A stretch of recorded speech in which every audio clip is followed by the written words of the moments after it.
Good morning, everyone, and welcome to the new media show. My name is Todd Cochran, and I have my co-host Rob Greenlee with me on the bottom. Good morning, Rob. How are you this morning? Doing fantastic, Todd. It's great to be here on a holiday weekend.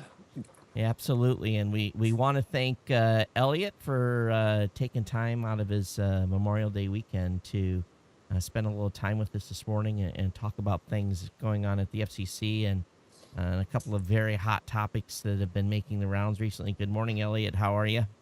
Good morning. Good to be with you this morning. Good to be with you. If we could, Elliot, if you want, just turn your webcam down just a little bit. That brings you a little higher. There you go. Is that Perfect. better? Yeah, fantastic. So, Rob and I have been on this journey here over the last several months of talking to people that create content on the internet. And these are largely independent content creators. And while they do their fair well and put out lots of great content, sometimes the legalese part of the business is something that is often overlooked. And while I don't think any of the folks that we work with are working outside of the letter of the law, at least I hope we're not. We know recently there's been some changes that have been put in place that Rob and I have talked about quite a little bit about the closed captioning. Um, the new rules are in effect for essentially broadcasters when they put their content on the internet, and we want to spend a little time talking about that this morning, so that we can get a better handle of what it means to folks like Rob and I who are creating content like this and people that we work with. And I know it's probably a pretty deep topic and one that's you know being discussed in a lot of spaces. We see information on the news about it um, quite often because it is a hot topic. And Rob, before we start grilling Elliot on questions, did you have anything that you wanted to add to my starter commentary? Then and maybe you can lead off with a question with to Elliot. Yeah. Yeah, I think that the big question, at least in my mind, is just where this is going. So as far as the FCC and how they look at TV and the web and the internet and how those worlds are converging on each other, I think that's what really sparked my wanting to talk about this topic, is because I can see these worlds coming together. And I think as you look at what the FCC has done here with broadcast TV, it feels like that could come to more web originated content, and just wanted to get some feedback on that. And so anyway, so could you discuss kind of what the basic requirements are today through the FCC for closed captioning of web videos, TV shows? Sure. I'll be glad to explain Okay. that. Let me back up a little bit to what started all this, which was in 2010, Congress passed what's known as the 21st Century Communications and Video Accessibility Act. And this was basically an effort to update the telecommunications and media accessibility laws into the 21st century, in that when a lot of the earlier legislation was passed, the internet was in its infancy. It wasn't a commonly used media. And a lot of the kinds of technologies that we use today, just both for media and for and for communications, just were not available and at that time. So in terms of the media area and the internet area, what this legislation did was give the FCC authority over captioning of television programs that are later placed on the internet, Mm-hmm. and then directed the FCC to adopt rules in that regard. And so the rules really were the process of adopting the rules was first the FCC convened a advisory committee which was made up of representatives from the industry representatives and consumer representatives, to make recommendations to the FCC as to what the rules ought to be in terms of how to implement this. They came back with recommendations, and the FCC rules actually, for the most part, since the recommendations were compromised between industry and consumers, the rules reflect that compromise. One of the important things was that the rules be phased in over time. So these rules were adopted in January of 2012, and the first implementation date was September 30th of 2012, where basically pre-recorded programming that's later placed on the internet must have the captioning. And then the next big implementation date was actually just March 30th of this year, and that covers what's known as live and near live programming. What near live programming is programming that's produced and recorded and produced within 24 hours of when it's shown on TV. This would be typically, for example, your late night talk shows, which are generally recorded that afternoon or early that evening. That's what's known as near live programming. And so any of those programs, when placed on the internet, have to be captioned. There's a third implementation deadline, which is September 30th of this year, so that's coming up soon. And this has to do with pre-recorded programming that's substantially edited for the internet. So that was provided more time. And then the fourth deadline, or the fourth series of deadlines, have to do with programs that are in the library. So, for example, this only applies to programs that are shown after the effective date. So then this last group of deadlines has to do with a program where it's in the library, it's then been rerun on TV with captions, so therefore it applies. And and one of the problems was the industry had to figure out how to know when to update their library, so the FCC gave them more time to figure that out. And so that begins March 30th of 2015, where programs that have been, that are already in the library and are later shown on TV with captioning. Does that give you a good feel for that? Yeah, it does. And Yeah. now, I think the thing that I want to preface with those comments, just so that we have some clarity, because I'm sure we've got some internet-only guys that are freaking out a little bit right now. So the rules apply, is my interpretation, and correct me if I'm wrong. The interpretation I have is if it's on broadcast, in other words, if it's on television, cable / over the air, that those rules apply to those content creators that are putting that stuff on air and also at the same time putting that content on the internet. Does this in any way affect the independent content creators like me, who don't have a broadcast platform, although you could call this a broadcast studio, but we do it strictly on the internet? Is there any play there for guys like us? No, there is no if a show is shown on the internet only, it's not shown on cable or satellite or over the air, then neither the Congressional Act nor the FCC rules affect that program. So your program is perfectly fine if you choose not to caption it.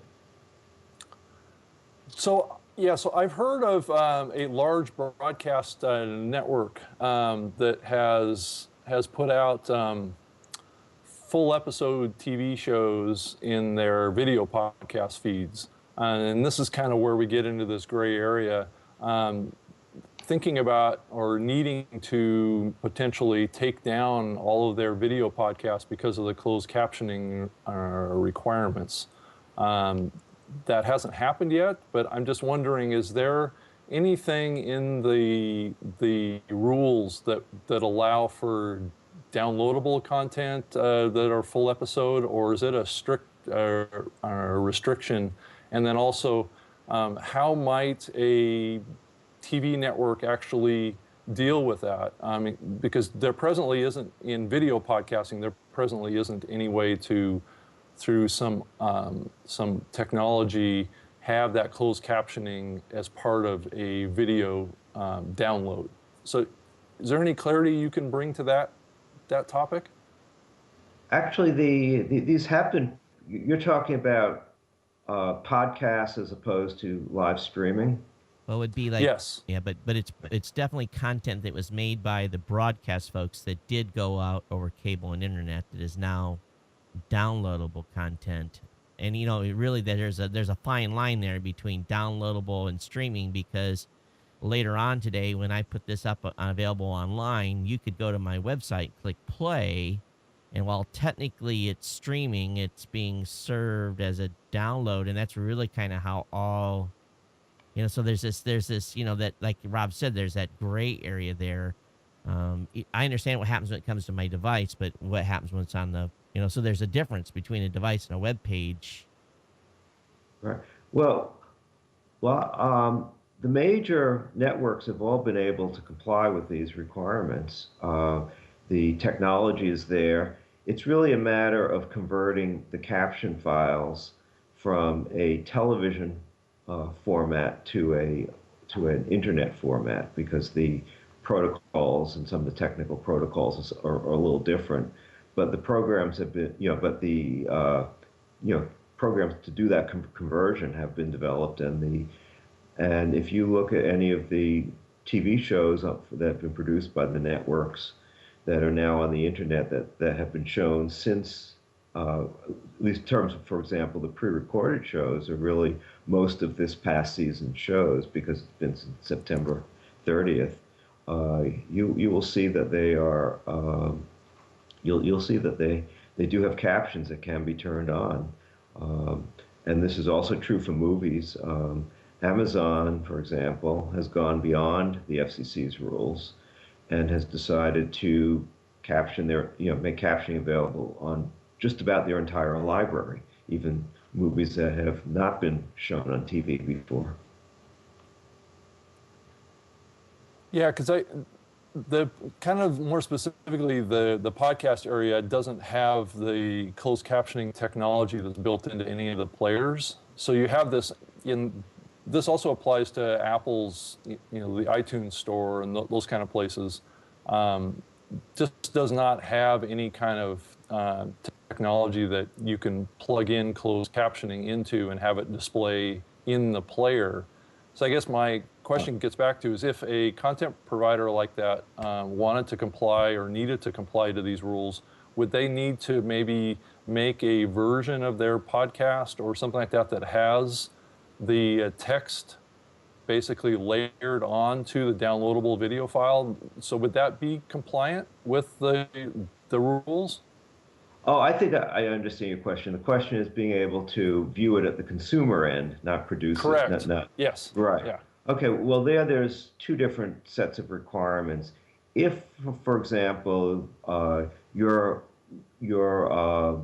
using a website to take the program off of, and they provide to you the media, they can provide to you. The website will often provide to you the media player that will decode the captions. That's one way to do it. The other way is that there are requirements on consumer equipment. This would be for equipment that's produced after January of 2014, that's put on the market after that point. That equipment will need to include, if it includes media players, will have to include closed captioning capability on those media players. That's interesting. So that will be phased in, and that will apply to laptops, tablets, smartphones, all the new models that come out after January 2014. And so we'll see a gradual phase in of consumer equipment that will have that capability. There's a large number of, I guess what you would call third-party players that are on the internet right now. We know that HTML5 spec has some closed captioning hooks in it. I don't know if it's fully implemented, but there are, from just a pure web-based standard, then what's going to end up happening is the broadcasters are going to have to be very selective in the platforms that they put their content on, because after that date, largely because there are players, let's say for example, I don't even want to name them, there's maybe a half dozen that a variety of producers use to actually embed that video on there. Now we know YouTube's already got their closed caption stuff, but there's some that just don't. So from a programming company, let's say I own a company that makes one of those little widgets that they use to put on a website. Do those companies then, are they required by 2014 to have their widget or their players support closed captioning? So you're talking about player that's not put on the website of the broadcaster, because right now the websites of the broadcasters need to have, or any of the other video distributors need to have players that are capable of captioning now. Oh, gotcha. The January 2014 deadline is really for players that are installed by the manufacturer. Now, there's a third category, which is a player which somebody might get, just download from a website that doesn't have media on it. They're just getting that player Right. From an independent software manufacturer. Those are not covered by the FCC requirements. Okay. Yeah, that kind of closes the gap then on the concerns on. Well, it's interesting, Rob. Then so that means that Apple and everyone else, Google, I'm sure, will come into compliance with their tablets and everything soon. So we're going to see a whole new breed of media player with the closed captioning stuff, relatively shortly being implemented on new hardware, and I would imagine new software builds that. If they, because I would assume, because let's say for like on an Apple product, you get the OS and everything is baked in. So technically that's being provided by the manufacturer. So I would assume then that they would starting complying after 2014, because it's true. Well, there could be hardware hooks, but I think it's largely software hooks. Mm-hmm. Right. Yeah. Yeah, and it seems like that the challenge is that I've gotten the sense that Apple's, the iTunes software and a place like the Apple TV folks, I get a sense that they are definitely moving in that direction, but there's this kind of this gray area of online content and online kind of downloadable content, and that's why I'm raising this issue or this topic, is because it feels like that there's these requirements for the broadcast side, but we're seeing what's happening online is the convergence of this content that's, I think a really good example is our Revision 3 that's owned by the Discovery Channel, where they're creating web original content that then is actually, some of that content is first being made available on the web, and it's being formatted just like a TV show. And then it's also, some of those programs are then being made available as TV shows. So we're starting to see that the web original content is actually becoming the originating source for content for television. So that raises a whole other issue. So what you're saying is that the FCC hasn't really gotten to that phase yet. They're just really working on just the focus on the software and the hardware around the players, right? Trying to get them to follow standards. Right. So the March 2015 deadline is really would cover, let's say, if there were web originated content that's later put on TV, then once it's shown on TV with captions, then the web version also needs to have captions. Wow. Okay. Yeah, so really the key takeaway is that if it's ever aired on broadcast television, then that triggers that requirement. So if it doesn't ever air on broadcast television, you don't need to comply to it. And which leads me to the next question is, do you see that requirement coming? Oh, you're talking about if something is never put on TV. Right. Yes. that's something the FCC can't do on its own because the legislation that Congress adopted doesn't give the FCC authority to require captioning of something that's never been shown on television. Uh, but as we continue to see convergence, I would not be surprised if that Congress ever expands, that the Congress may at some future time decide to expand the FCC's authority. Rob, I think there's still though that still this slight gray area though, and I don't think that gray area has completely been breached because, technically, okay, and Elliot, I'm just going to use this show as an example. So, if I was broadcasting right now on television, obviously the closed captioning is a requirement. It'd be a requirement for the web-based stuff too. So when I get done with this show and I put this up and make it available for viewing, this show is delivered in part via RSS feed. So in other words, there are folks that are subscribed to this show that will actually download this show and get it automatically, and it'll be on their device. Now, obviously, the device right now today does not support. Some devices do not support closed captioning, and some players do not support closed captioning.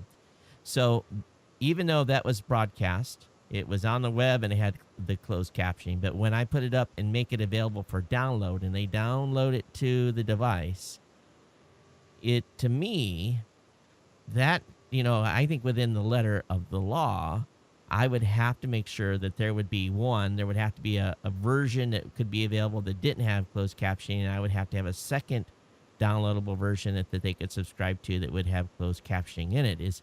Am I right in my assumption here, or am I reading way too much into this? Unless I misunderstand you, it's not being put on. Let's say on it a TV network originally or cable network. Let's say it originally did. Let's say it What? for the sake of the example. Let's say that it originally was. I mean, Yeah, if it is put on and a TV station or cable Yeah. station, So then at that point, right, then the web version needs to have captioning on it. The moment it's on a TV or cable station. yeah, because there are right now today there are video podcasts that are coming from the major networks that do not have closed captioning on them right now, and I just wonder if I speak to them or have conversations about this topic, would them creating a separate version of their podcast feed that a hearing impaired person could subscribe to would satisfy that requirement. yeah, because really and I think what it is, it's the mechanics, Elliot, is the mechanics of the actual podcast per se, because they're not using a browser.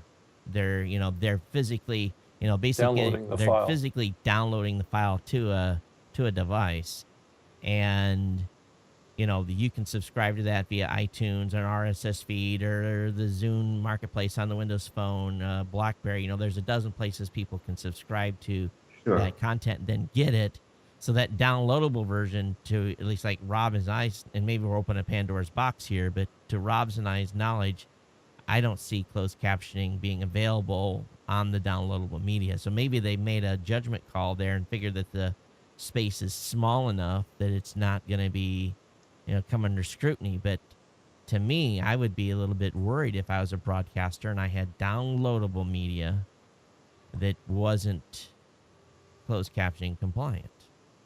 Yeah, and I can say from personal experience, and that those folks are concerned about it, and it may have a negative impact on the growth of that area because of that requirement, and there's no clarity on it right now. So I'm trying to understand, because if this is only downloadable media, Right. and it's never been put on television, But No, it has Has. actually been put on Has been. television. Yeah. Yes. right, then all the versions that are downloadable need to have the caption files associated with them. But that's not currently available in the players out there that handle video podcasts. Yeah. Right. And that will catch up over time, because that's right, because right now the players So you're talking about the players that are built into the computers and tablets and so on. Right. Right. Correct. Yes. Right. Right. Until new devices start to be produced after January of 2014, uh, it won't be viewable by somebody with an old device. That is correct. Unless on the other hand, if a player is pushed out when somebody goes onto the website to get Right. to get the program, and the player is pushed out from the website, then those players are required to be capable of displaying the captioning. Okay, could a content provider actually embed that closed captioning into a different version of that podcast that would satisfy that requirement? So it would be actually part of the downloadable media file. It wouldn't be a separate kind of player-enabled functionality. It would just be part of the playback experience Well, of the video itself. I think the bigger question there, Rob, is, and I know where you're going here, is, but does the MP4 video format, in which most of these podcasts are put out in, because they're mostly distributed, they're not wrapped with the DRM, but they're an actual MP4 file that anyone could create. Is MP4, and maybe this is beyond technical scope that you have, Elliot. Do you know if MP4 supports embedded closed caption protocol? That I don't know because I'm not a technical person. Okay. But I think you raised an interesting question, which is what if you go to the website and you're given version, you have a choice side by side. Version 1 has captions and version 2 does not. The problem with that is if you've embedded the captions into the picture, then the user doesn't have the user controls that the FCC rules require. Because although captions are generally easily viewed by somebody with good eyesight, you can have somebody who has some vision impairments that needs to make use of user controls to adjust background color, contrast, font size, things like that, to be able to see the captions. And the FCC rules do require those types of user controls. I just went to to Google to answer my question. It says MP4 or M4V does not support the closed caption file option because the folks at it's restricted back to MPEG 2 MPEG. So it's interesting here because what we've got, and just so for some clarification, Elliot, the 99% of the video that's being distributed, whether it was broadcast or what we're doing here via a podcast download, is being delivered via MP4/M4V file. So unless, and there's really no way, and I understand what you're saying by the controls, there is no way for them to even put that in. There's no technical way to put it in the actual file format that's being used to deliver the media. So what'll end up probably, this just opens up a whole, because that's why I wanted to talk about it. Yeah, and actually the thing I would mention is that the user control requirements don't kick in until January of 2014. So even if a website is pushing out a particular media player, if the captions are on it without user controls, that's okay until January of 2014. Hopefully the software developers will figure out solutions to that between now and then. I'm sure they're working on it now. Yeah, but it doesn't cover the existing rules and the existing distribution for content that's being delivered by this means. Well, I think that the good thing is that the vast majority, I guess it depends on how you look at it. I mean, I think we probably need to back up and think about, why we're doing this. Right. And I guess the big reason of why we're doing this is to help people that are hearing impaired actually get access to this content. And I think that's the bigger agenda. Sure, as an industry, we can focus on being compliant and doing what we have to do, but I 100% support what the FCC is trying to do here, And what we're trying to accomplish is to get all this content accessible to the broadest audience we can, and also for people that have hearing impairment. And I guess that gets back to the bigger question of as this content moves over to television screens, you see Roku devices, Apple TV, smart TVs, you see Amazon, you see YouTube, and all these folks making what I would consider to be kind of broadcast content, though it may not be on a cable network. These rules are going to come to our world, and it's just a matter of time. And it probably needs to. One thing that I looked at is because I do, beyond this show, I do a tech show as well twice a week. I got a couple other folks on my network that do some content, and from the very get-go, I would get emails from hearing impaired that would be, can you make a hearing impaired version of your show? In other words, with closed captioning, and because this content has wide, they love to watch and listen. I guess I don't know if that's the technical word, but they used to watch and listen to this content just as much as anyone else. And if they can't, if the tools aren't there, they're going to go somewhere else to find the content. And I went in and I said, okay, what's it going to cost to do this? And holy smokes, I just about fell over from a cost perspective. As a small, and I understand why the Congress hasn't enacted the rules yet. If they did, let's say, for example, the Congress came back and let's say even within a year and said, okay, all you web guys, all you guys that do web-only content, you got to get on the game here and support the Disability Act, and we're going to amend it to you have to provide closed captioning. I don't know if I could continue from a cost perspective until something is found that will we'll make it easier and get the cost down. Right? Yeah, it's because it's incredibly expensive, and I don't know maybe it's over time, maybe they're going to find that solution. And then do you guys deal talking with the closed captioning folks that provide this hardware and equipment and technology? Do you talk to them at all, or is that outside your guys' realm? No, we do talk to them, and we also talk to the people who provide the captioning. It's really there are really two ways captioning is done these days. Basically, the captioning for a pre-recorded program is really done off of the script, and then it's timed to the program. For a live program, it's done by a court, basically somebody with the same skills as a court stenographer. The people who do the live captioning basically go to court stenography school, learn how to do that, and so it's that skill set. And of course, that's a very high level skill to be able to do court stenography and in order to do live captioning. So people who do that are well paid. On the other hand, the captioning for pre-recorded programs, the reason why that adds up is that that's labor intensive. Once the captions are produced from the script, and they have to be edited to be matched up with what's actually said on the program, and then the timing all has to be worked through.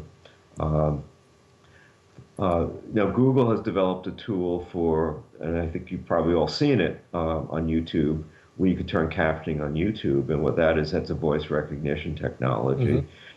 It's far from perfect. It makes a lot of mistakes, and it's not really good enough to provide the quality captioning that's needed for programming. On the other hand, it does for pre-recorded programming using the Google voice recognition program or some other comparable voice recognition program. Actually helps speed up the process of being able to get the timing right, because the voice recognition helps match the captions to the program itself, and companies have been using that as a way to reduce the amount of labor it takes to do captioning of pre-recorded programming. Is there a accuracy standard? I'm sure there is. What is there an so I guess that's the question. Is there an FCC standard on caption quality? Yeah, on the Yeah. accuracy, does it have to be 90% correct or 95% correct or? There are no quantitative rules. The FCC rules do require, of course, that there be captioning. Arguments have been made that if the captioning is not legible or not readable because there are too many errors, then that's not really captioning.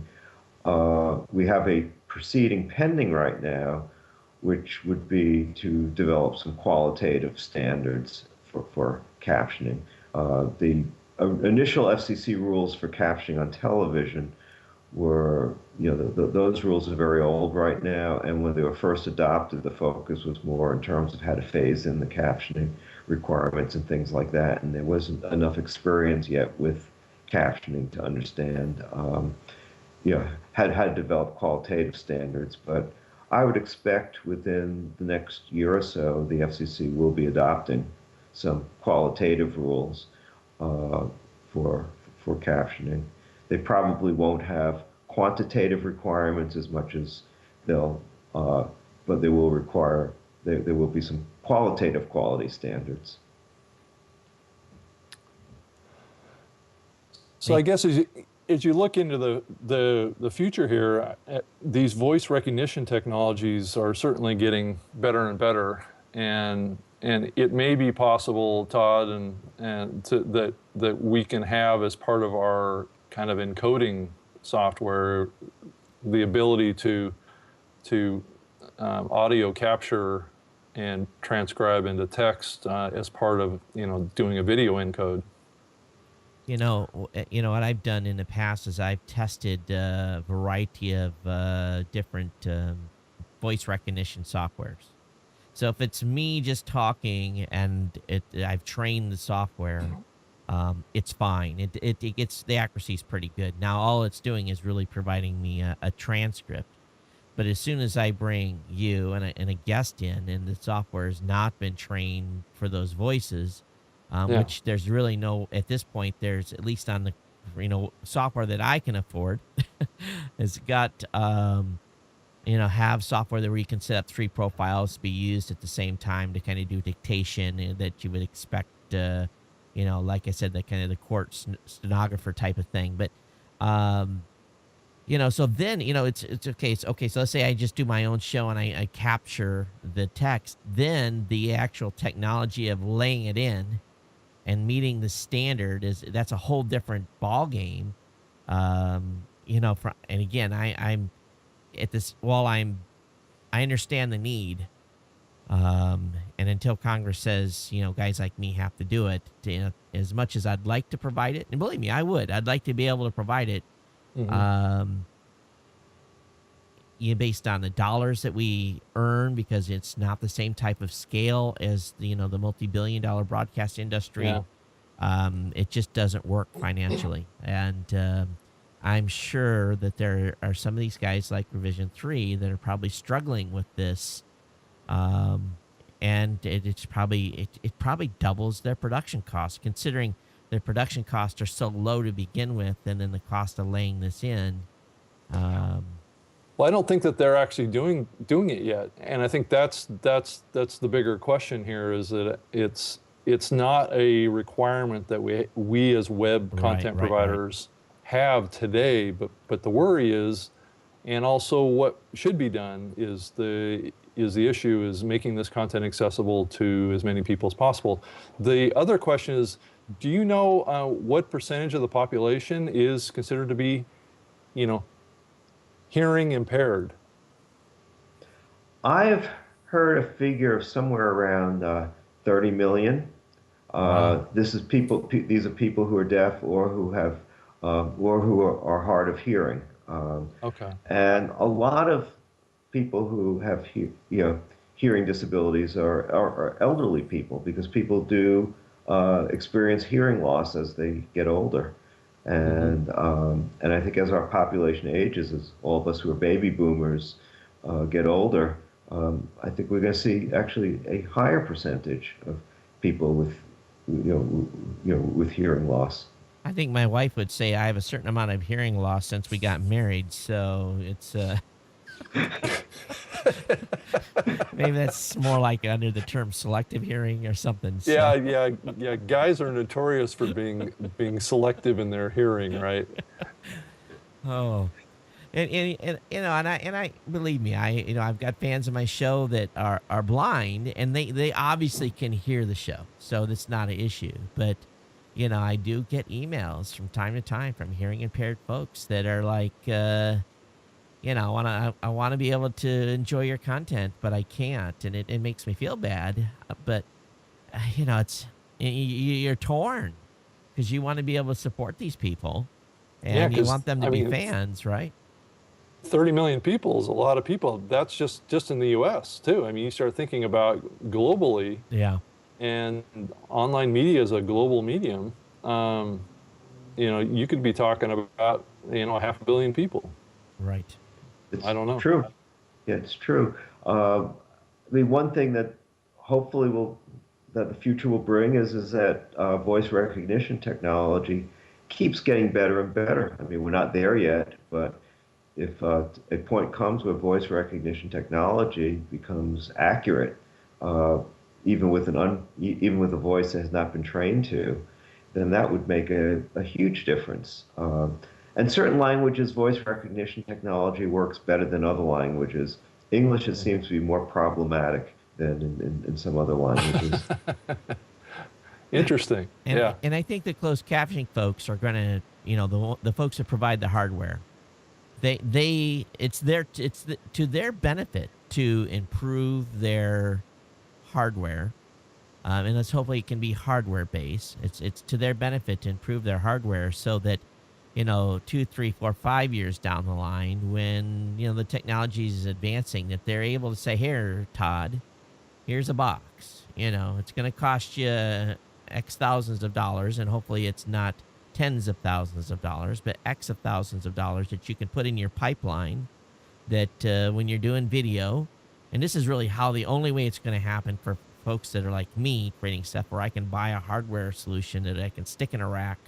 And I can have an ins and outs, and it provides me a file that really easily overlays into the content, and I can be done with it. So, are we 2, 5, 10 years away from that? I don't know, but the only way that my show will survive in that environment, and unless things drastically changed, would be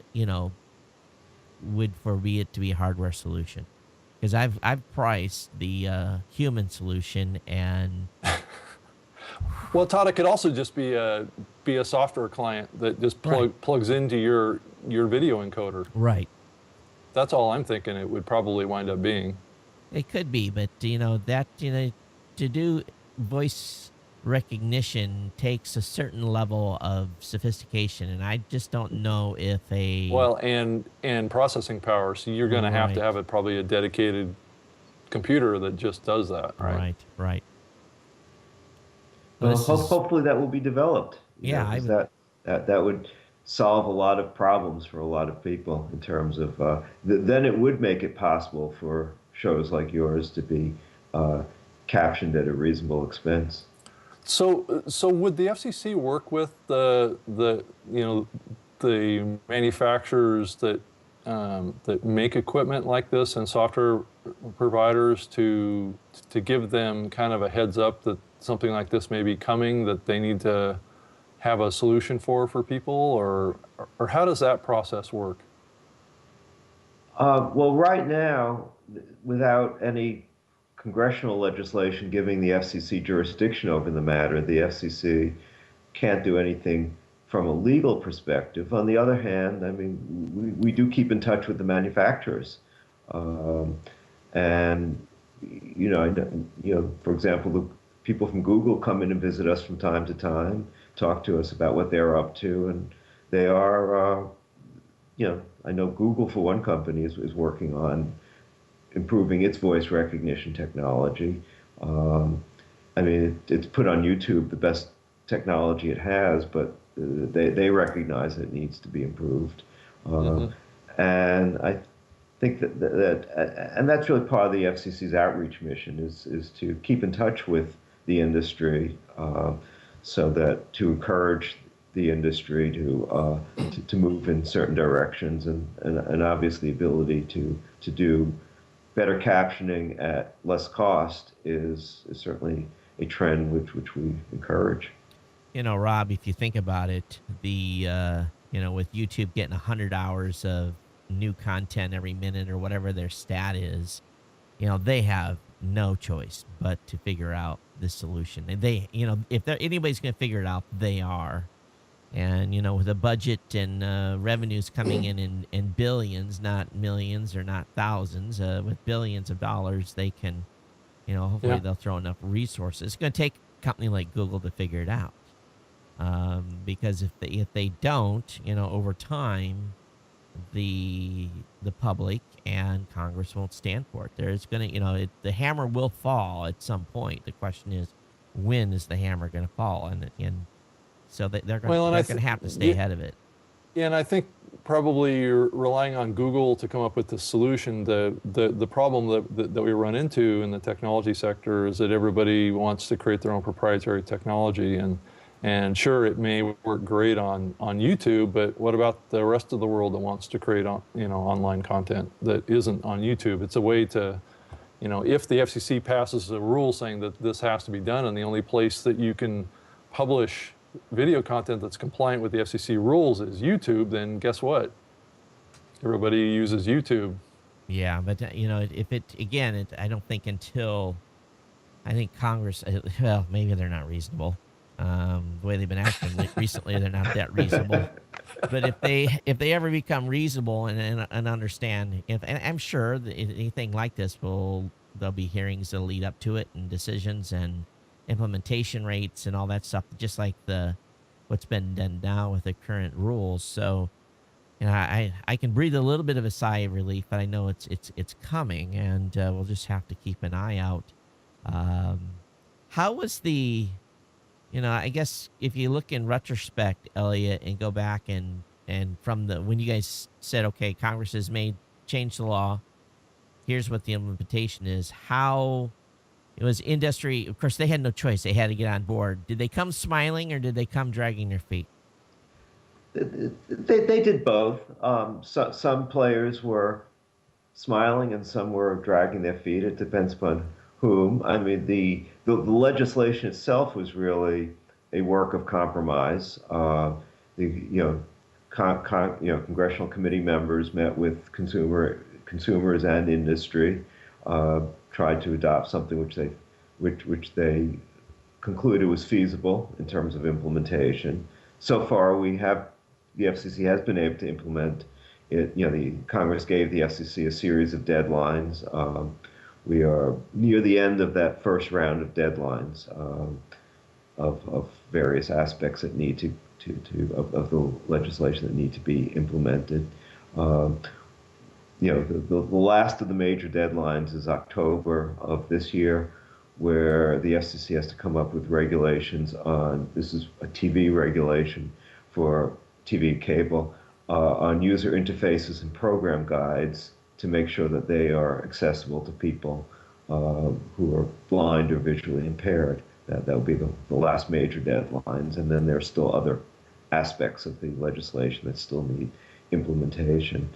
But when we develop rules at the FCC, we spend a lot of time meeting with industry, consumers, and other interested parties, because we try real hard to get it right.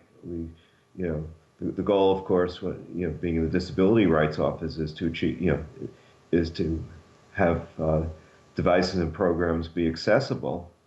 But on the other hand, we have to develop rules that are feasible, and that's really where our meetings with with industry and other experts are really useful, because that's what we and for example, the implementation schedule that we had here was really a consensus between industry and consumers, in terms of the consumers, of course, would have wanted it faster. The industry would have wanted more time, but this was something both sides could live with.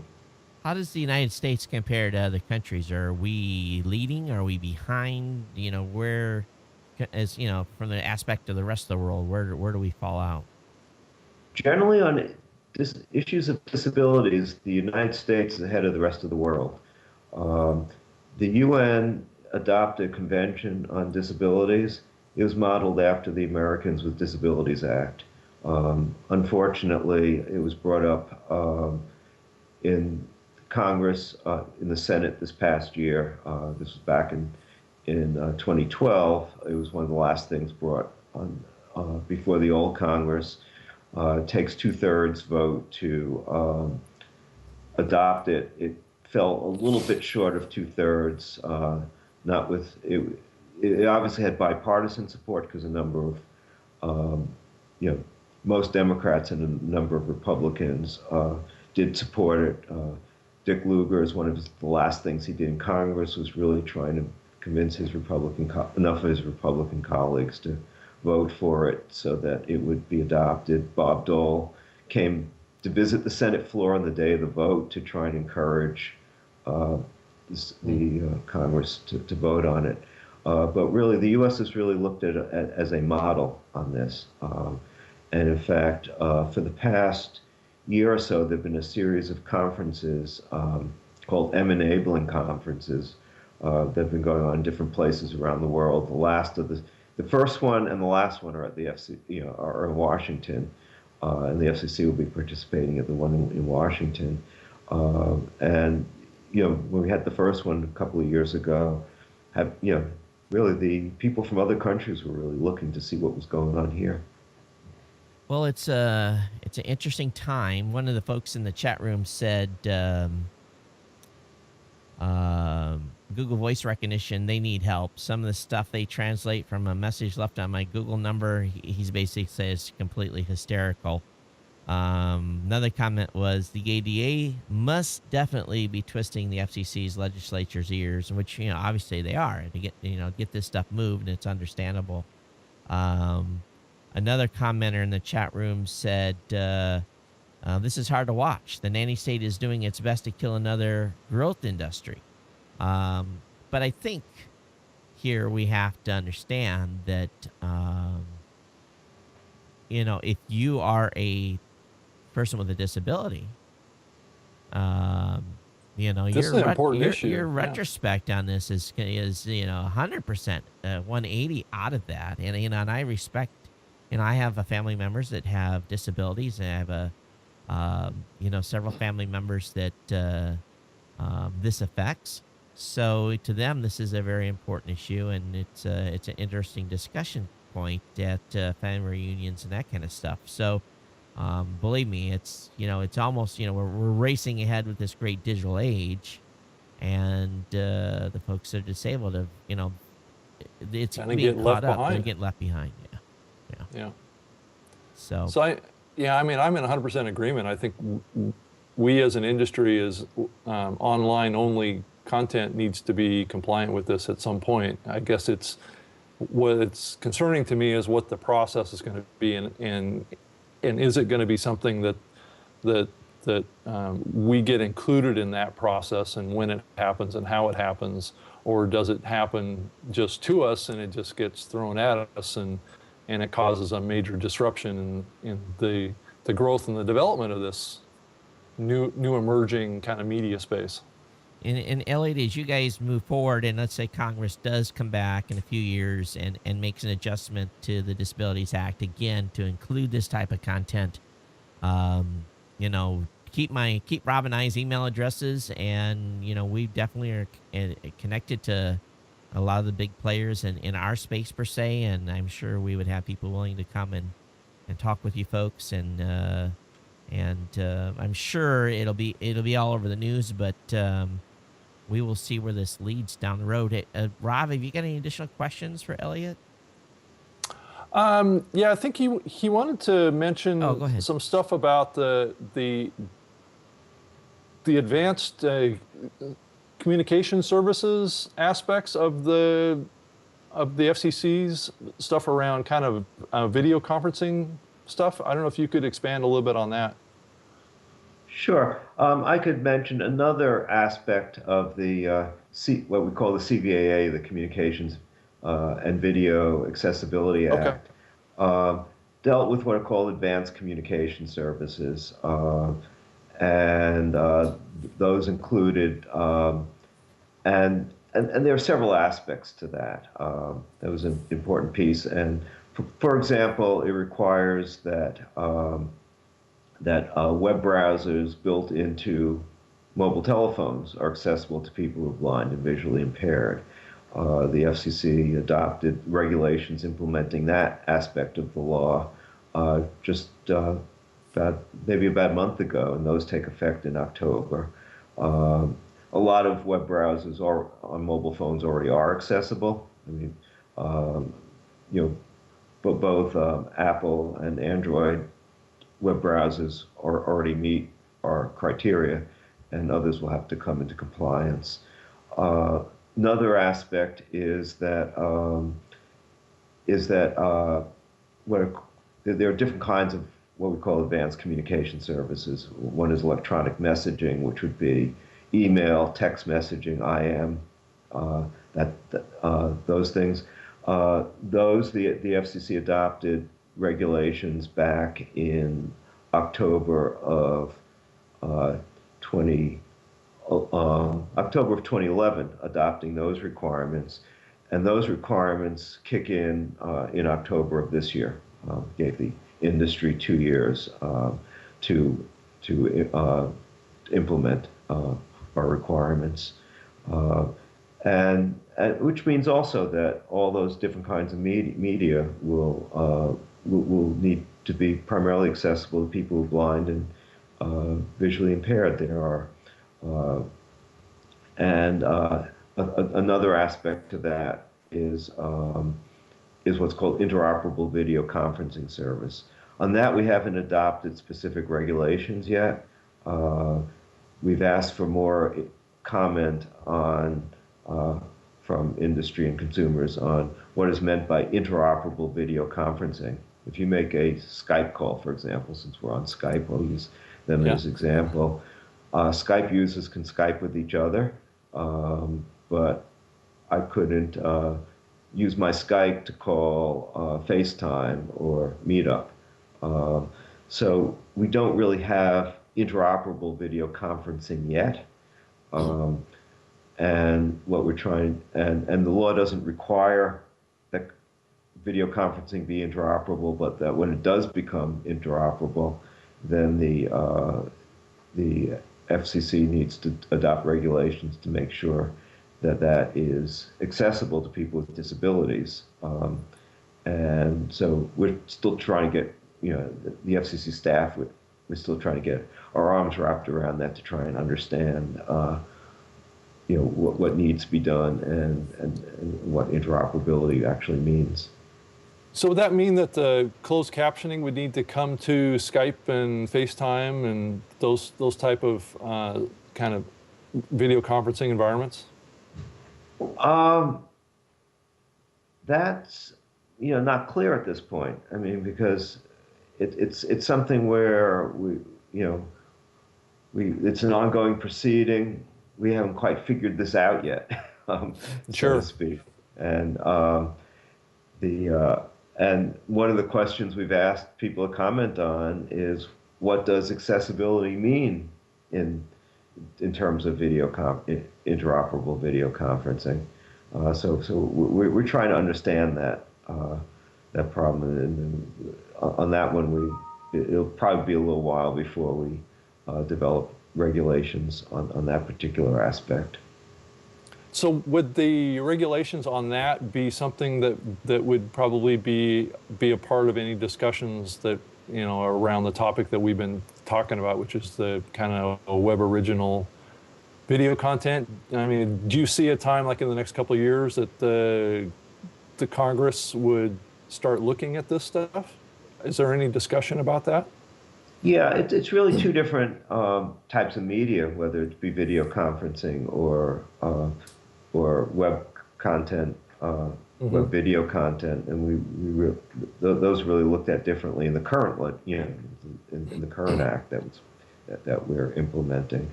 But I think it may be a little while before Congress looks at this again. I think they've got other priorities right now. The and they seem to be having trouble with their current priorities. Yeah, it's kind of crazy. And one thing that we did, Rob, is the whole accessibility thing covers a wide spectrum. Yep. And take my site for example. When I first had it redesigned, immediately I got a couple of emails. Hey, knucklehead, you made it so that you broke my reader, and it was basically for folks that were blind. They were having a hard time with some of the changes I made to my site. So, I said, Yep. "Well, fix this, fix that, and you'll be good." And I did. And when we did the redesign on Blueberry.com, we really had accessibility in mind. So we actually asked our community, our accessible community, to go in and tear the site up. Tell us where there were issues and where they could not navigate, if they had all those types of issues. And they came back and said, I got a problem here, here, here, and here. And we went in and fixed it. Now, there's tools that you can use to Mm-hmm. make sure that your site's accessible, and it'll go through and kind of rate your website. But we actually thought that the users would be more of a give us more feedback one way or the other. And while it's not a perfect solution, I think even folks that are running websites today, you need to you just need to take care of that, because you just close your eyes and think what it would be like to have to navigate a website. And if the people look at it from that perspective, very quickly their outlook changes. So there's this there's lots of different things that come into play. But with the media, it's going to be interesting to see where it all goes and where it ends up. And that's kind of interesting because one of the hallmarks of the CVAA is that when industry is designing things, they should be consulting with people with disabilities. And so even though your website is not subject to the CVAA, browsers are, but the websites are not. Although the Department of Justice is looking at that as a public accommodation now. You did the right thing to get feedback from people with disabilities to make sure it works. Well, they're very vocal. If they're used to coming to your website and it's been accessible and something's broken, Yep. here's how it works. Either my phone will ring and it will be a relay where someone that is basically using the telephone service to do a relay call to me will call me and say, hey, or I'll get this scathing email. It's usually not scathing. They know I'm pretty, I'm available. And then I don't ignore their type of emails, and they'll just say, hey, this is something's wrong. And I appreciate it. I thank them. I said, we'll get it fixed. And we fix it. I don't know how reactive I'm sure big companies are very reactive to that. I don't know how reactive smaller content creators are to those types of issues, because I go to some websites and I see them and I'm like, there's no way that someone is going to come in here with a screen reader. They're not going to be able to navigate this website.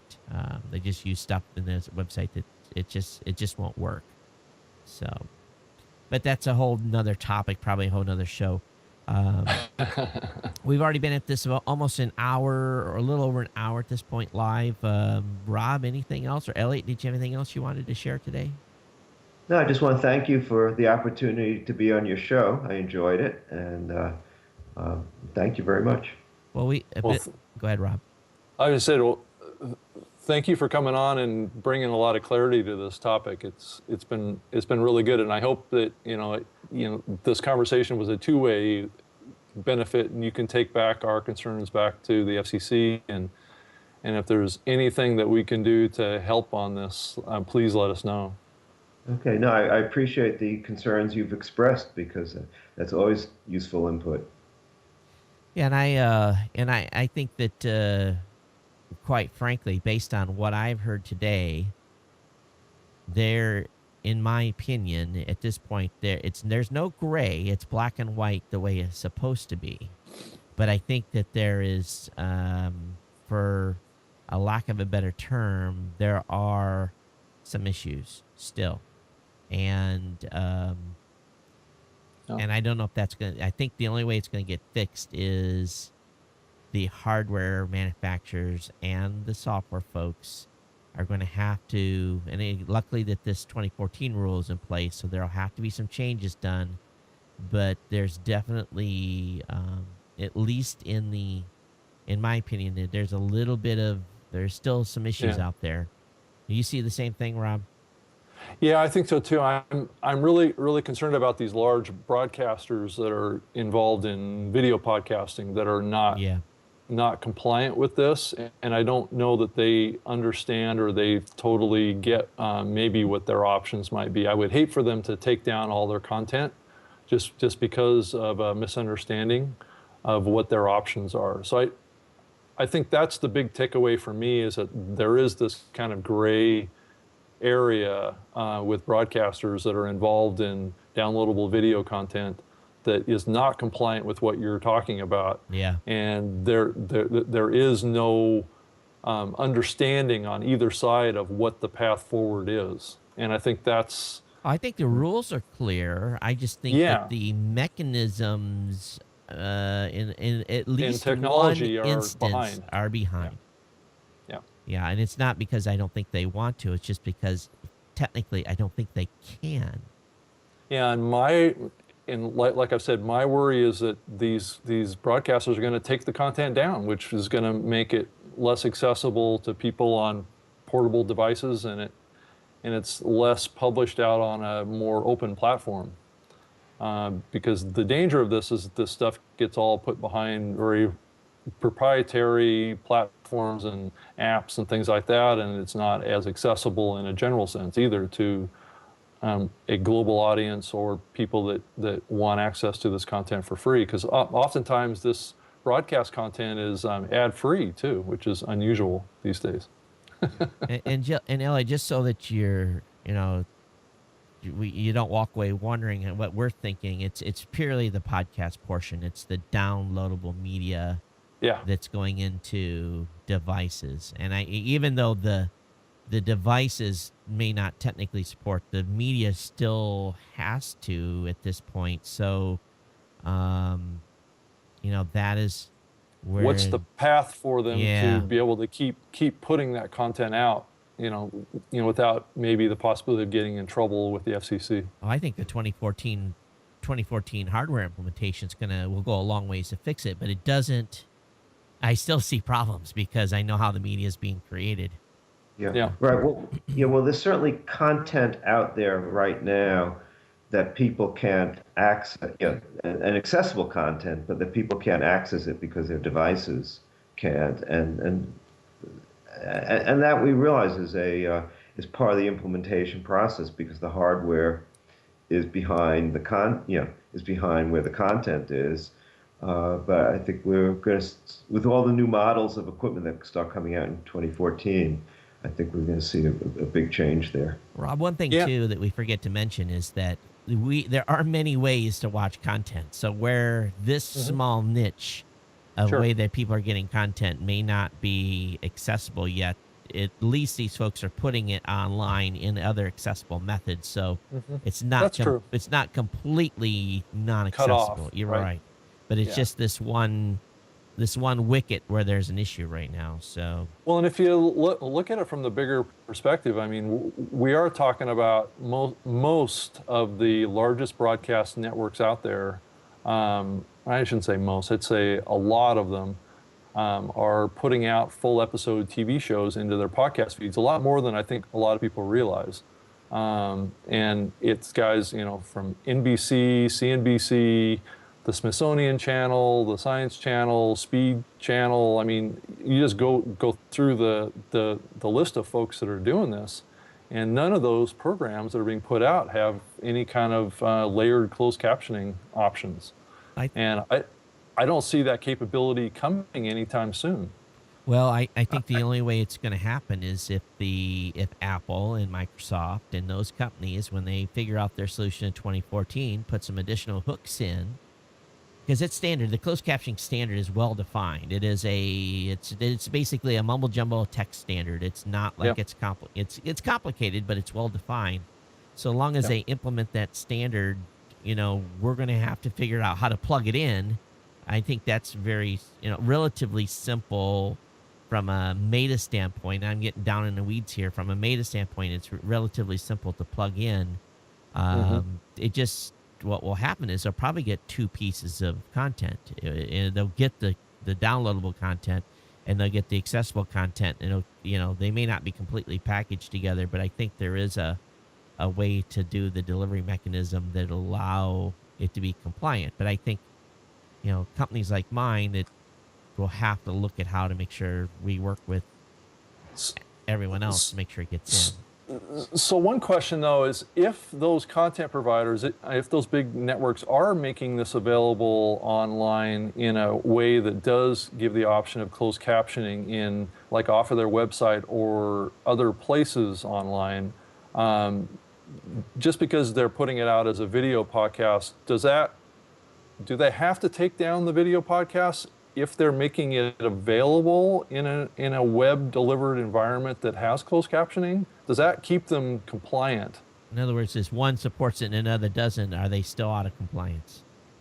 I mean, let's say they had two different players on their website that the consumer could use to download the video. Is that what Well, you're I think talking about? really more specifically what I'm talking about is it'd be like through like the iTunes software versus playing it on demand off of, let's Right. say, the television network's website through a streaming player. All So right. if Well, I think I mean, actually, fairly recently, a study was done by a group of organizations that represent people who are deaf and hard of hearing, and also Professor Gallaudet was participating in this too, and they did end up filing a complaint with the FCC against one of the providers. But for the most part, they have found that mostly everybody is compliant, which is very good news. it Um, is, yeah. and, um, and I think what happens is that when I mean let's say you have a episode of 30 Rock, okay, as an example, you put that on. NBC puts it on their website, they'll make it compliant. Then other people who have websites that are licensed to put 30 Rock on their website, they have to also make it compliant when they do that as well. Um, But what if those other outside parties don't? Does the fact that it is accessible to the hearing impaired on the network's website make it compliant? Or does every player that makes that content available have to be compliant? yeah. All right, now you're getting to a little bit of a legal issue, which Yeah. I'll explain. No, yeah, There's well, but there's two different parties here. There's the video programming owner and the video programming distributor. Now, sure, when NBC puts it on their website, they're both the owner and the distributor, so you don't right, have that distinction. Um, when they license somebody else to put it on their website, let's say web company A, then at that point, NBC's responsibility is to provide web company A with an accessible program, and then web company A, which is then the distributor, is responsible for putting it, okay, for passing through all the accessibility, passing through the captioning and okay, making it available, and including that whatever media play they push out to the consumer can display the captions and so on. And so if they are not meeting their end, then then if a complaint is filed, they are still they could, web company A could be in violation of the FCC, even though NBC is compliant because they did their part in providing the accessible program. I think what it boils down to, Rob, here is that this isn't fixed from our perspective. No, It's definitely not. It's definitely it almost raises more questions for me. Um, yeah, and then I get these emails from these big TV networks asking about these things, and it's like, the whole video podcast space is definitely a gray area in this, because it's yeah, the the the video podcast stuff is the typical clients that are using this, the software, or what you call the players side of it. It's just a pass through, right? There is no licensing that exists between Apple and NBC or CBS to distribute podcasts. There's no direct connection between the technology of delivering closed captioning files to the media player. That stuff just doesn't exist.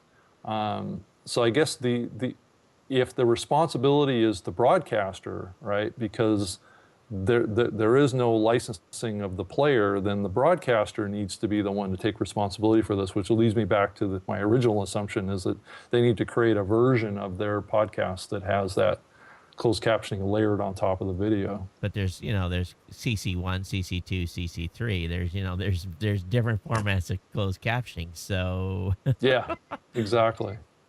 I don't know if there is an answer here. yeah, I don't know either. It's makes me go a little bit too. Yeah. Well, Elliot, thank you so much for coming on. We appreciate you taking time out of your Memorial Day weekend and spending with us. And I know it's past lunchtime there, so we'll let you go at this point. But tell your team there at the FCC thanks for making this connection and allowing us to have you on today. Okay, my pleasure to be here. Thank you. Thank you so much. Thank you for being here, Elliot. It was great.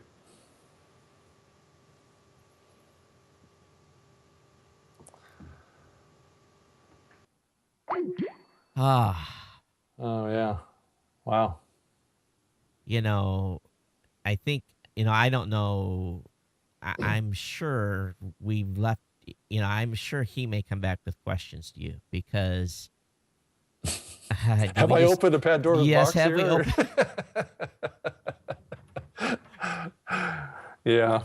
Well, I mean, I know. I've been- I know the audience. I know the podcasters listen to this are freaking. Well, not if a broadcaster watched this, they might freak out a little bit.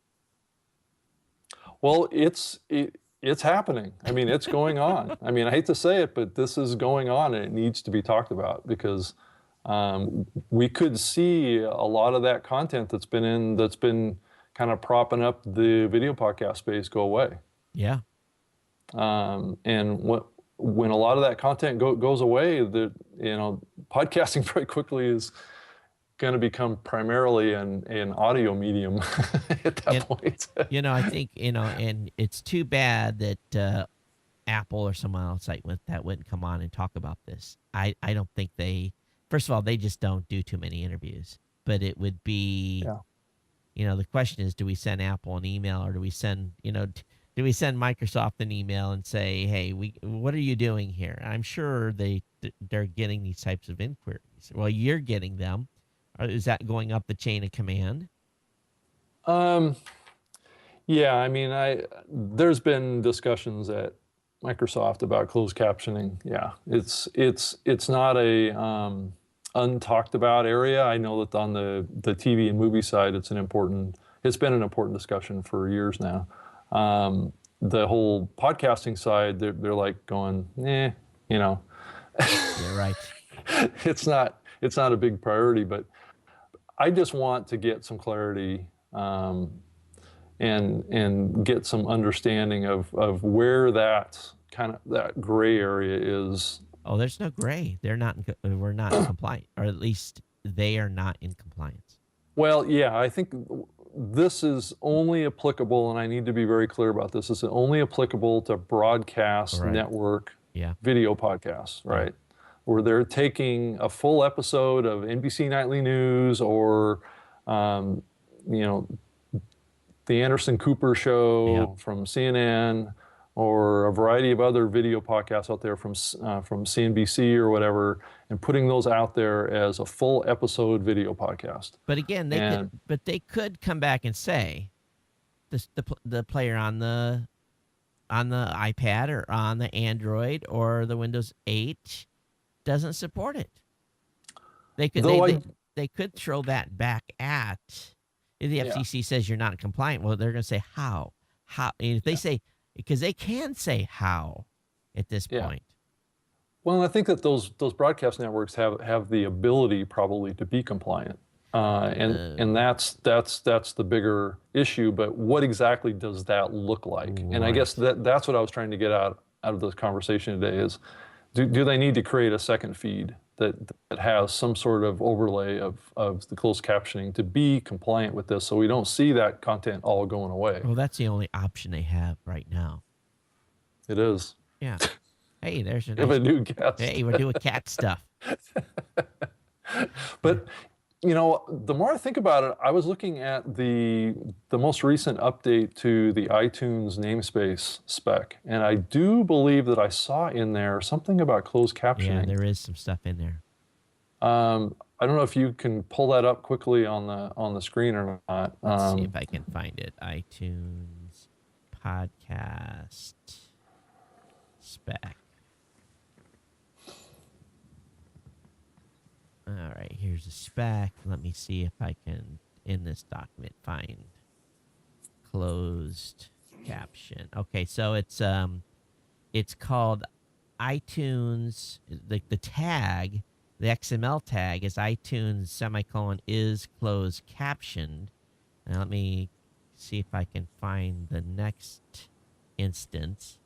It says this tag should be used if your podcast includes a video episode with embedded closed captioning support. The two values for this tag are yes, no. This tag is only supported at an item level, which means on a per episode basis. Per episode basis, yeah. So if you populate this tag with yes, a closed caption icon will appear next to the corresponding episode in the name column in iTunes. If the closed caption tag is present and has any value no, you will see no indicator. Let's see if I can. Is there anything else? And there's no talk about implementation. It just provides the tag. So they're setting the stage for being able to support something, but it's not clear exactly how they're doing that, right? Well, they're saying embedded closed caption. So that means embedded in the actual media file itself, or so you're not linking to a separate text file that is married up with the video? Yeah, it's embedded in the actual media itself. And actually, I don't know when, Angela stays on top of this stuff, but I'm putting in here, do we support? I'm making sure that we have this in PowerPress. Because if it's not in PowerPress, but if it's built into the media file, how's that going to work? If the M4V well, they just overlay wrapper spec doesn't. Okay. Yeah. It's just like what we were talking about. Yeah. It's just an overlay on top of the video itself. Yeah. But again, like he said, I guess something is better than nothing, because there's actually a multi-closed caption spec. So again, it's you're getting closed caption, you're just getting raw, which is better than nothing. And it's the only choice. It probably gets them compliant. It's the only choice they have. At this point, yeah. Yeah, it's the only choice they have at this point. So iTunes is being proactive, I guess, so that they can set the CC bug on the listing. But if you think about all these podcast apps that are out there, they don't have that compliance yet. Yeah. But it's easy, from our standpoint, it's easy to implement on our player, but you have to get the other media player folks, all these, like I said, there's a half dozen, media players out there that people are using on their websites. You just look at PowerPress. I think we support 6 video players, and they each implement closed caption if they have the functionality in their own way. And it's usually in an embed standpoint, but there's no way, I don't think any of them support the little bug. And it might be a good thing to put on the internet. If we put up an article somewhere that says, listen, if you have JW Player, if you are using whatever player you're using for your video, call these folks out. Are you supporting the closed caption bug for embedded closed captioning? And if that would be what we could do at this point until the MPEG or to the H.264 format supports, which it doesn't, which it could. Yeah. But there's It's just another packet to include in the enclosure. Right. I mean, it should work. Yeah. Well, and again, that's what the technical guys will figure out, the smart folks. But then again, paying for it to make it happen is, but at least big companies already have it, so they just want to drop it in. Yeah. So, but it's getting it down to content producers like yourself and others that want to be compliant with this stuff in the future. But fortunately, it sounds like that the FCC is quite a ways away from putting that spotlight on. Yep. So, Rob, just my schedule's changed a little bit again. So let's talk about. Yeah. What do we have here for what's on tap for next week?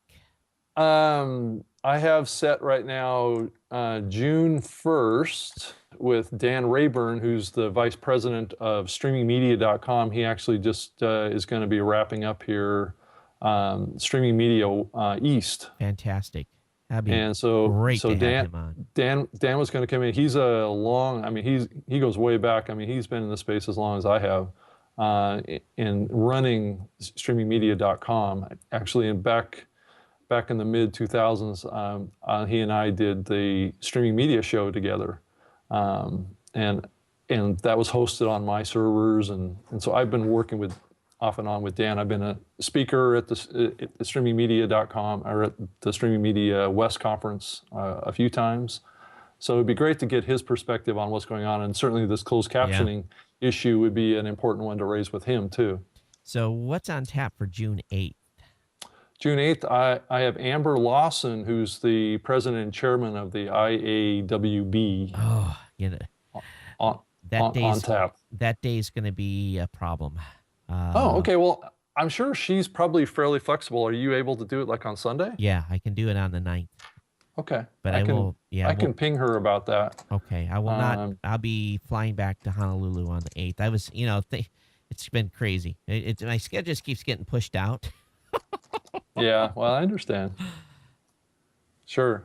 And when the cash register rings, one must go. Yeah. And then on June 15th, I have Damian Berger, who's the CEO of What's Trending in the Disrupt group. Wow. Hey, I've gotten some talking to a few folks over the week, and I said, "Are you watching our show?" And they said, "Yes." And basically, the show numbers are really growing, and we've had. You guys need to send us feedback. Drop us some email here, Todd or Rob, and not Todd or Rob. It's Todd, and then you Todd at two separate emails. Yeah, Rob at newmedia.com. Send us some feedback on stuff and tell people to watch. But so far everyone's like, I'm sitting with bated ear and I'm sitting with a notepad and I'm taking notes. And Paul Colligan made a huge impact. I've gotten more feedback on his appearance than anyone else, and making people relook and reassess YouTube as a platform. Well, I think it probably helped that they opened up the whole live thing here over the last week or so. Right? Yes, and speaking of which, we are at 2,700 subscribers now. We went from 700 to 2,700. That's great. That's up like 2,000 from where you were last time. Yeah, it was actually 630. So we went up 2,100 as we went up. So we're now approved to do live on YouTube. So maybe next Saturday we will do our first. I will do both. I'll do live stream and YouTube because we'll stream on both. But maybe we'll do our first YouTube live on the show next week. And that's great. We're clarifying some sponsor stuff with YouTube, and we believe what the rules are on live is so long as you set the third-party ad flag, you're okay. But there is, there's conflicting terms of service stuff. So the last thing I want to do is start this on Geek News Central, run the GoDaddy spot, and the stream go down. Because It's that fast. They can take it down that quick. My huh? understanding is they're watching the lives. They've dedicated some significant resources to live as they've kind of opened this up more. Yeah. I think they're starting to look at it. But their platform's interesting from an implementation standpoint. Jeffrey Powers just did a whole tutorial on doing YouTube Live. It's really worth the view. You go over to geekazine.com. Or actually, maybe it's anyway, there'll be a link to it from his website at geekazine.com. But he did a real interesting YouTube Live tutorial. And Jeffrey's making some headway on iTunes with one of his programs. Yeah, I think it's This Week in Google Glass or something like that. Yeah. So I just don't. He asked me to be part of the show. I just don't have enough time to do another show. So he started a Google Plus group as community as well that was called Glass Holes. So That is such a derogatory term. it really is. We can thank a certain individual by the name of RS for that implementation of that new meme. Oh, Mr. Scoble? Yeah. No. Yeah. Oh, I see what you're saying. Okay. So speaking of that, I heard on your show, I was listening to it the other day, that you're thinking you're going to get your Google Glass pretty quick here. Yeah, they're starting to turn that on, and so I think it's just a matter of time. They're implementing the I Want Glass recipients, kind of staggered. So I was pretty early in the selection process, so I'm hoping next 30 to 45 days. So again, I have to go to, I think, LA or San Francisco to pick them up. So go for my fitting, and I'm sure set through some, here's the law type of session. But anyway, it'll happen here, hopefully sooner than later, because I'm really excited to start playing with these things. That's the key word. There's play. That's what geeks do. They play. They don't implement. Yeah, I don't get the feeling like these glasses are really too much of a serious kind of useful device yet. I think it's still really early. Well, it's definitely early, but that's what we're all about here: early adoption. Got to be, and Gotta be ahead of the curve, right? They're having this kind of laugh because there's 4 other people that I know in Hawaii. They're getting Google Glass, and we're part of this special exclusive group, and I'm like, you guys just calm down a little bit. And if they want me to come in, if groups want me to come and speak and stuff, I'll do that. But it's implementation and privacy, and everyone's worried about privacy, and Well, and I think it is a little bit in our wheelhouse, the whole concept of the kind of pictures and video that could be made from these glasses. I think is really where the fundamental issues are going to come up. Well, right? People carry GoPro. They've had GoPros and stuff, so it's not like people aren't wearing cameras. So it's no. But different. it's not like it's people have a GoPro camera mounted to the top of their head or on the side of their glasses all day long. So that's true. That's true. But I don't think Google Glass is something that you're going to wear all the time either. I think that the only reason probably that's happening or not happening, depending on how you want to look at it, is the whole battery life issue is the big problem. I know Scoble has himself plugged into a battery pack. You can't see it, but that's how he keeps it running, because it only lasts a few hours, especially if you're recording video and taking pictures and. Well, if you're playing Ingress, you're always attached to a cable too. Yeah. You and your Ingress. I've been just having a lot of fun yesterday. The kids and I were out for. It's like a treasure hunt. It's like an outside treasure hunt thing, right? Yeah. It's a little more than that, but we were out for about 5 hours yesterday. We walked about 13 miles, and We explored a part of Honolulu that I never thought we would explore, and or of Oahu. So for us, it's been a blast, and hopefully it'll start helping here a little bit. And so That's anyway, great. I need to bounce off here. But thanks, Okay. Rob. Great session there. I'm be curious to see how well this one does from a take up standpoint. Yeah, it's Someone was asking IAWB question mark. What is IAWB? I think it's the International Association of Web Broadcasters. Oh, okay. That's okay. That'd be cool. Yep. So it's a pretty significant. I think they put on the Streamy Awards, I believe. Uh-huh. Oh, okay. All right, cool.